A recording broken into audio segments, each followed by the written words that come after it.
And it is a great joy to say that Kate Winslet joins me now. How are you? Oh, very well. Thank you very much for having me. It's a joy to have Thank you. you.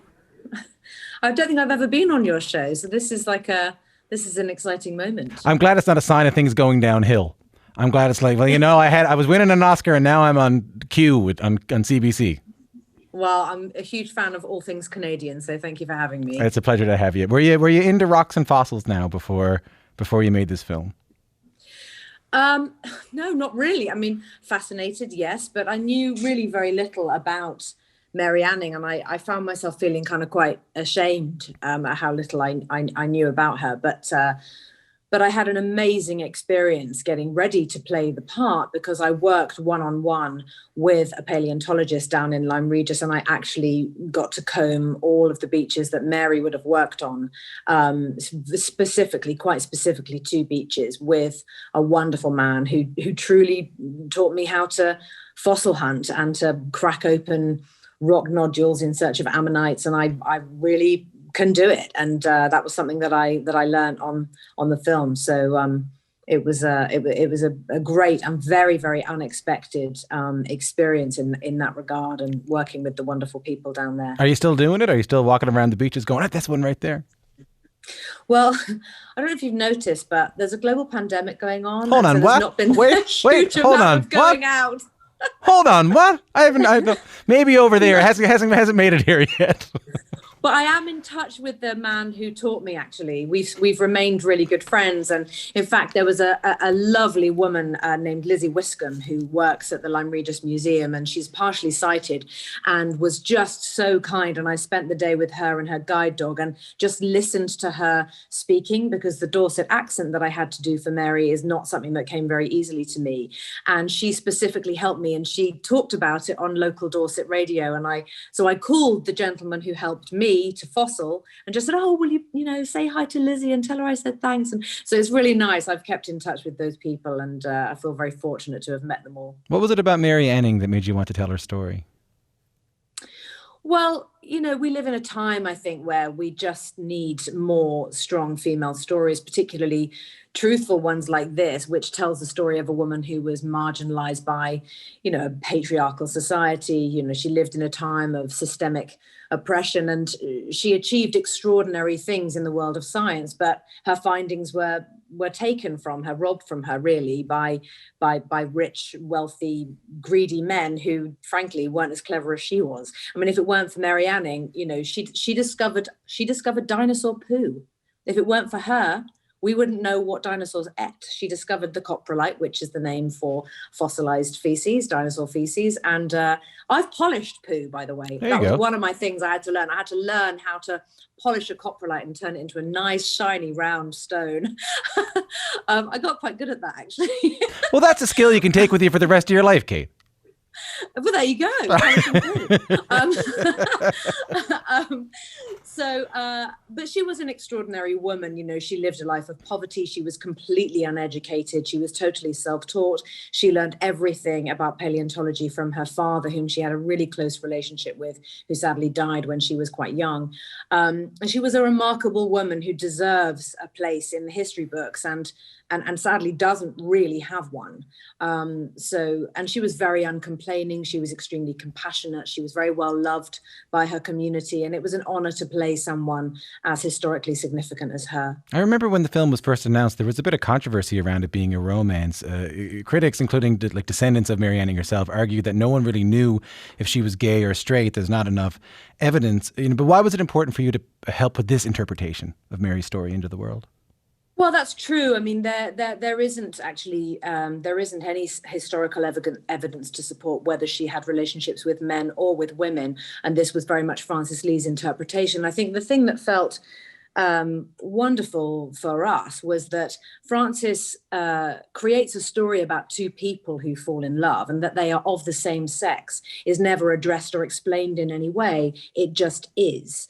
So it appears to me that this I feel like this kind of storytelling is so important in terms of the evolution of the way audiences and the world view LGBTQ people and their relationships. And so by telling these kinds of stories, we're normalizing same-sex love without fear, without hesitation. And it was such a privilege, honestly, to be part of that conversation, contributing in some small way to that important ongoing conversation. And so, I mean, so looked forward to by members of the queer community when this film was announced. I mean, I can imagine that might add a little bit of pressure to it. It might add a little bit of pressure to being in the film or putting the film out, knowing the anticipation of it.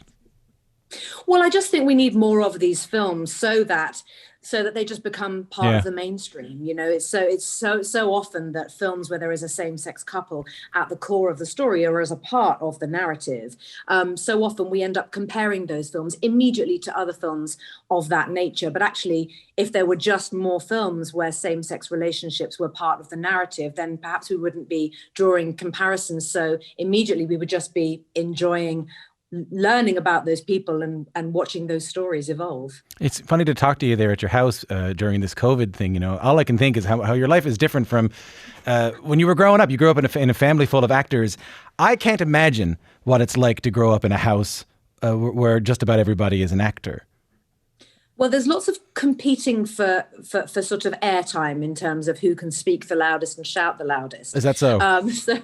So, and actually at the moment, history is slightly repeating itself. My daughter Mia is actually now an actress. And funnily enough, she did a small independent film in Ireland at the end of last year, which is going to the Rome Film Festival. And so is Ammonite. So it's quite funny having these quite fun conversations about have fun, Mum. We've both got a film in a festival together. And it's a really wonderful experience. But no, I'm very, very lucky to have grown up with a bunch of rowdy actors around me, because it's always kept me so grounded. And it's just a job, and I love it, and we all love it, and I think I love it all the more as time goes by. I just really, really feel grateful for it. It is just a job, and I can tell your love for it. I can't help but think, though, I was thinking about this the other day, when you were in Titanic, that level of fame in terms of being an actor doesn't happen very often, and I can't imagine what it was like. How much did everything change for you at such a young age when you get Titanic?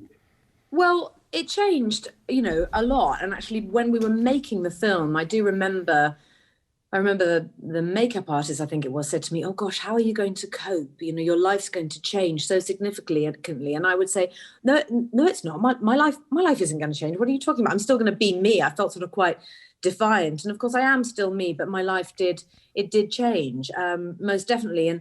And nothing can really prepare you for that. Obviously, I'm incredibly grateful for the great platform that it provided me for my career, but my life in terms of personal privacy changed quite significantly. But you live and learn, and I just feel very grateful, I think, now that all of those things happened to me 20 plus years ago. I think I'd find it really hard being suddenly famous in this particular climate, the world we live in now, because I think with social media, there's a huge amount more pressure, I think, on new talented individuals to keep getting those likes and really keep, I think, striving for,